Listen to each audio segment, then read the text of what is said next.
You'll regret not helping family when you needed us most, my sister declared as I deleted her number. 3 months later, she showed up at my wedding uninvited.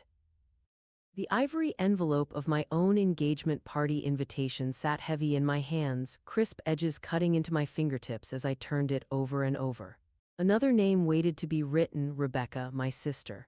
The pen hovered, trembling slightly, ink suspended above paper like a storm about to break. Could I invite her? Should I? My chest tightened. Memories crashed through me like waves against a crumbling shoreline: her voice, her lies, the calculated destruction she'd nearly brought to everything I'd built. I set the pen down, breathed.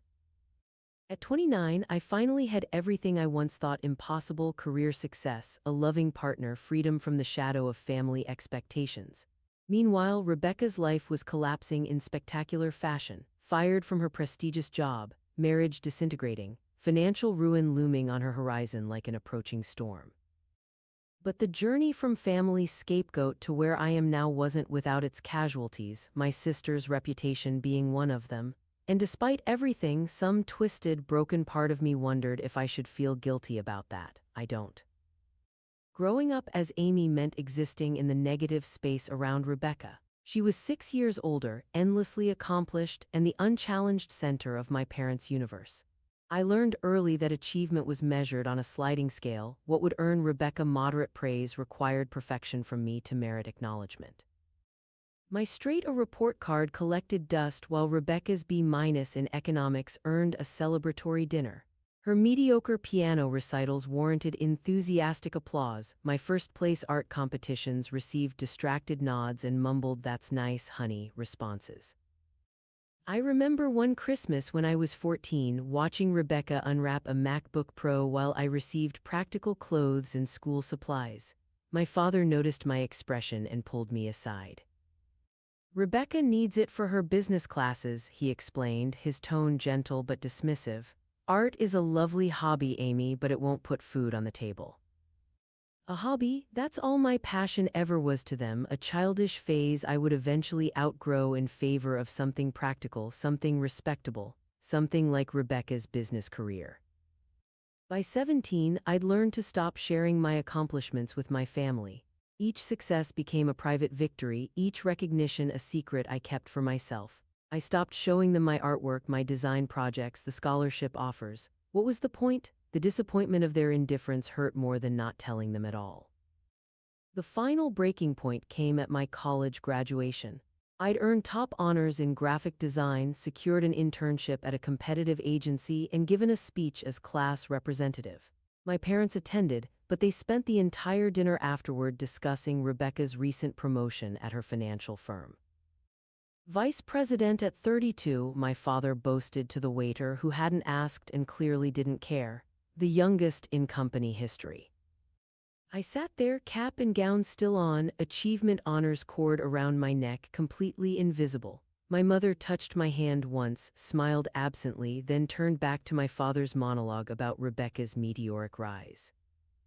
That night, I decided to cut the emotional tether I'd been desperately clinging to. I would build a life where my worth wasn't determined by comparison to my sister, where my success wasn't measured against hers like competing products on a shelf.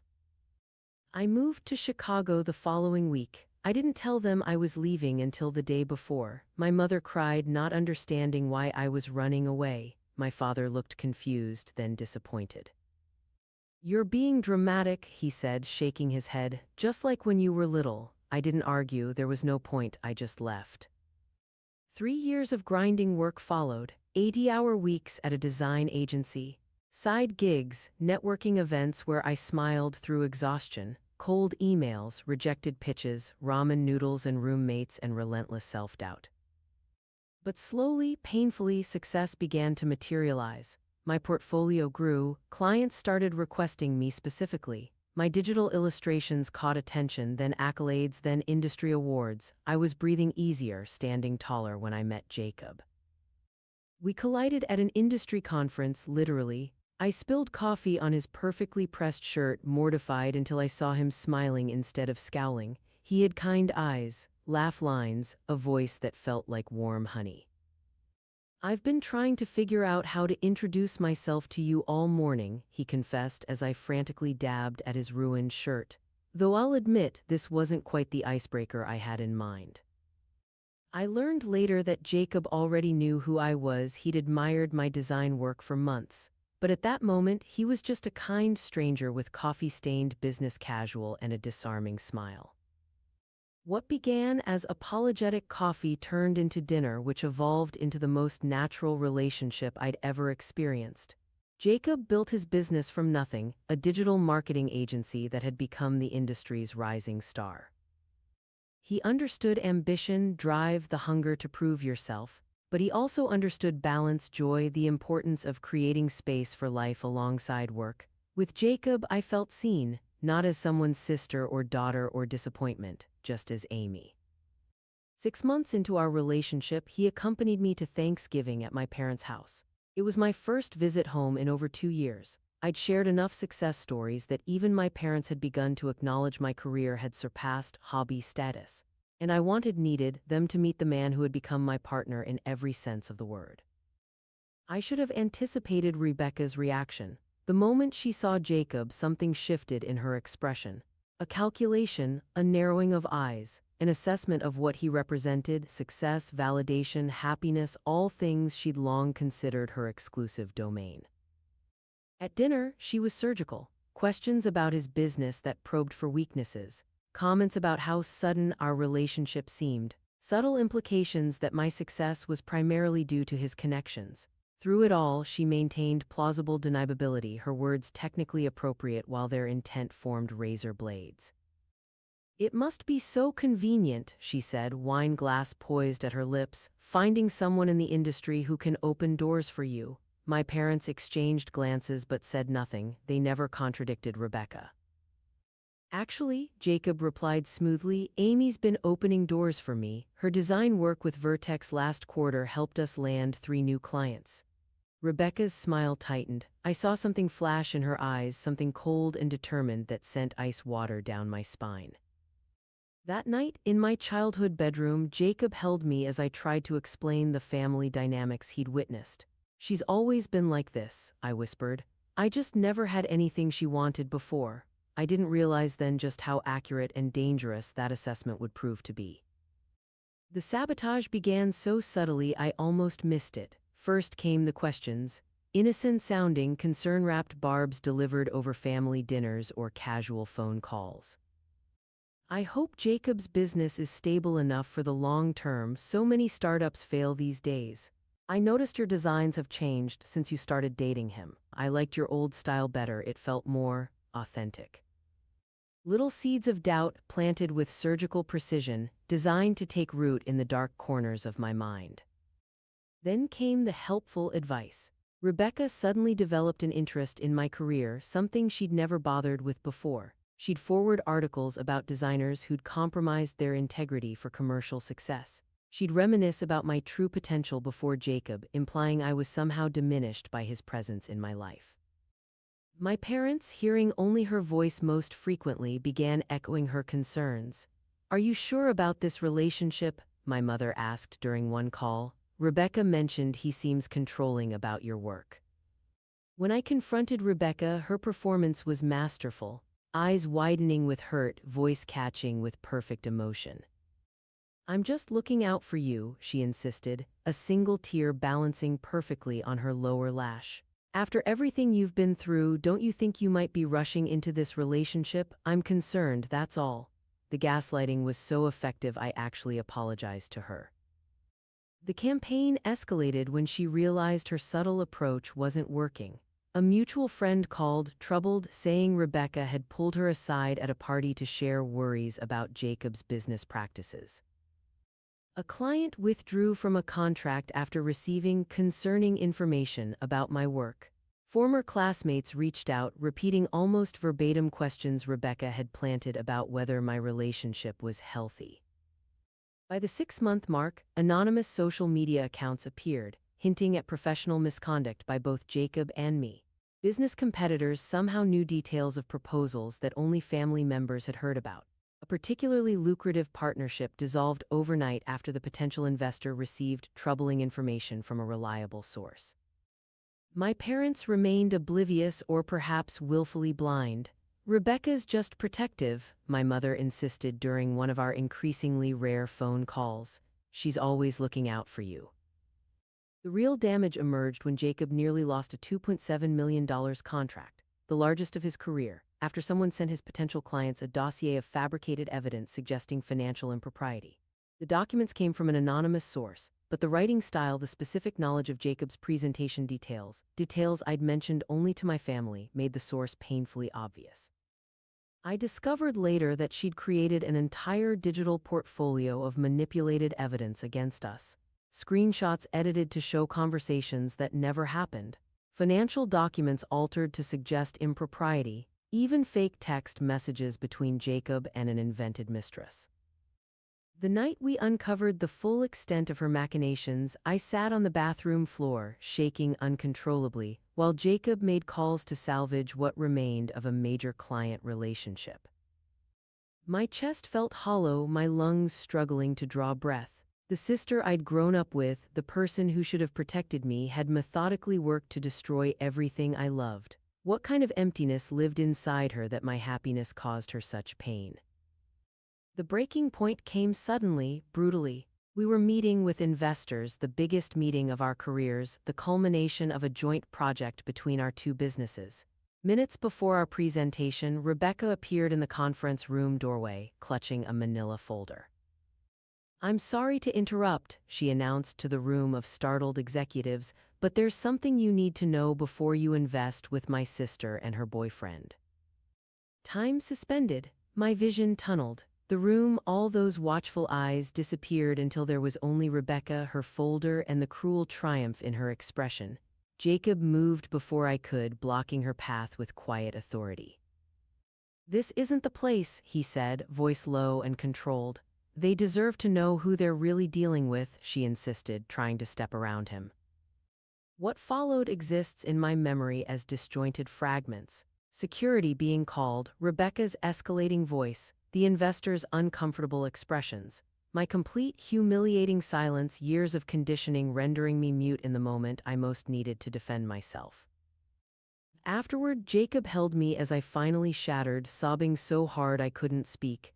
When the storm passed, something new had taken root inside me, a hardness, a clarity. "Enough," I said, voice hoarse but steady, "this ends now." We hired an attorney the next day. A cease and desist letter was drafted detailing every instance of defamation, every act of sabotage, every piece of evidence we'd accumulated. Potential charges were outlined in clinical language: defamation, tortious interference with business relationships, harassment. The letter felt substantial in my hands before we sent it, the weight of consequences finally shifting from my shoulders to hers. We delivered it to her office personally. I wanted to see her face when she realized I was finally standing up to her. Her expression, shock giving way to fear, giving way to rage, burned itself into my memory, a photograph I'll never lose. "You wouldn't," she whispered, face pale. "I already have," I replied, my voice belonging to someone stronger than I'd ever been allowed to be in her presence. "This is your only warning." The aftermath was nuclear. Rebecca's carefully cultivated professional reputation couldn't withstand scrutiny once people started looking closely. Colleagues came forward with stories of manipulated information, stolen credit, strategic undermining that mirrored what she'd done to me. She was placed on administrative leave while her firm investigated. 2 weeks later, she was fired.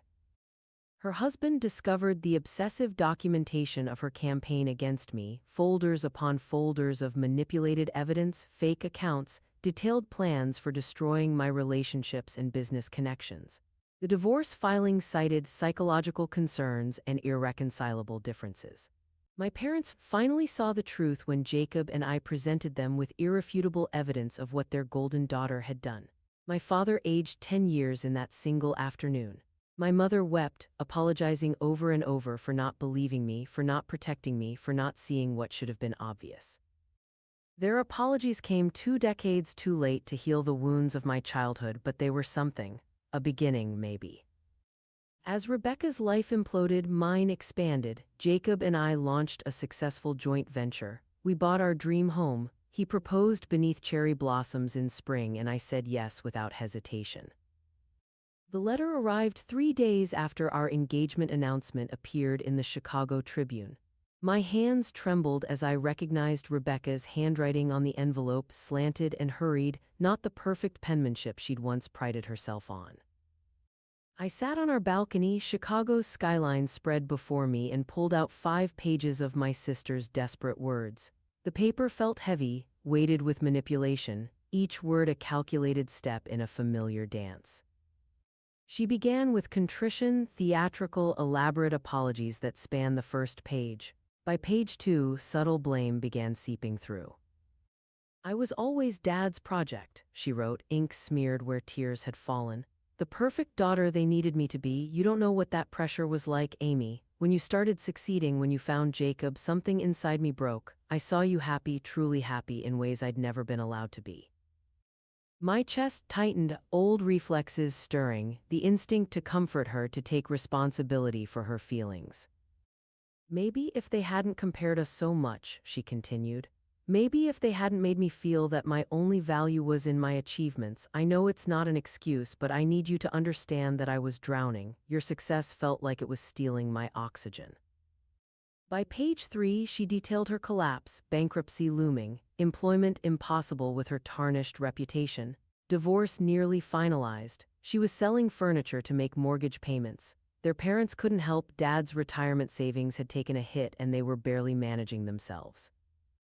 "I don't expect forgiveness," she wrote, though every word screamed that she did. "I just need help, financial help, to keep my house and start over. I've hit rock bottom." Emmy, the childhood nickname she knew I hated. The 4th page held the knife twist, subtle references to our childhood. Selective memories rewritten to cast herself as my protector. "Remember when I helped you with that art project in 4th grade? I've always tried to look out for you in my way." I almost laughed. That help had been her taking over completely, telling me my work wasn't good enough. "I'm in therapy now," she claimed, "working through why I felt so threatened by your happiness. The therapist says it's because I never felt unconditionally loved the way you were." My stomach clenched, bile rising, the audacity of this revision of our childhood, painting herself as the unloved one. My heart pounded in my throat as her final paragraph burned into my consciousness. "I know I've made terrible mistakes, but we're still sisters. Blood, the only 2 people who understand what it was like growing up in that house. And sisters forgive each other, don't they? They help each other when no one else will. Please, Emmy, you're the only one I have left." Were we, though? Had we ever been sisters in any way that mattered? Sisters support each other, protect each other, celebrate each other's happiness. When had Rebecca ever done any of those things for me? I folded the letter carefully, precisely, and watched the sunset paint Chicago's buildings in amber and gold. Jacob found me there an hour later, still holding the folded paper. "What will you do?" he asked, kneeling beside my chair. The question hung between us, heavy with implications. Forgiveness, boundaries, the weight of shared history against the liberation of moving forward unburdened. "I'm sending money for 3 months of her mortgage," I said finally, "and the name of a good therapist, that's all." He nodded, understanding that this wasn't coldness, it was self-preservation, the opposite of the negligence I'd endured. I mailed the check the next day, along with a brief note: "This is not reconciliation. This is humane assistance to someone in need. Do not contact me again." The unfinished engagement party invitation with Rebecca's name on it went into the trash. Some broken things should not be repaired. Our wedding day arrived on a perfect autumn morning. Golden light spilled through stained glass as I walked down the aisle toward Jacob, my parents seated in the front row. They'd earned that place through months of genuine effort, hard conversations, and consistent respect for the boundaries I'd established. Rebecca's absence felt like freedom rather than loss. In my vows, I promised to cherish the family Jacob and I would build together, a family defined by support rather than competition, celebration rather than comparison, love without conditions or qualifications. The scars of being the disappointing daughter would always be part of me. They had formed calluses that became strength, wounds that became wisdom, a history that taught me exactly what I refused to accept in my future. As we danced beneath twinkling lights at our reception, Jacob's arms steady around me, I realized something profound. The greatest revenge against those who tried to diminish you isn't their downfall. It's your joy, your success, your unshakable certainty that you are exactly where you're meant to be. I didn't need Rebecca to suffer, I just needed her to leave me alone so I could finally completely thrive, and I have. Some days, I wonder if she's found her way back to stability, if she's done the work to understand what broken place inside her made my happiness so threatening. I wonder, but I don't ask, I don't check, I don't reach out. Instead, I focus on building something beautiful with the man who sees my value without comparison, on creating work that brings me pride and purpose, on nurturing friendships that celebrate rather than undermine. My parents call weekly now, they're trying, it's not perfect but it's honest, real, they've stopped mentioning Rebecca entirely, respecting that boundary like a sacred line. The disappointing daughter disappeared long ago, replaced by a woman standing firmly in her power, her worth no longer measured against anyone else's yardstick. The shadow of Rebecca's expectations can't reach me here, in this life I've built despite all their doubts. And if that hard-won peace makes me cruel for not rushing to rescue my sister from consequences of her own making, I can live with that.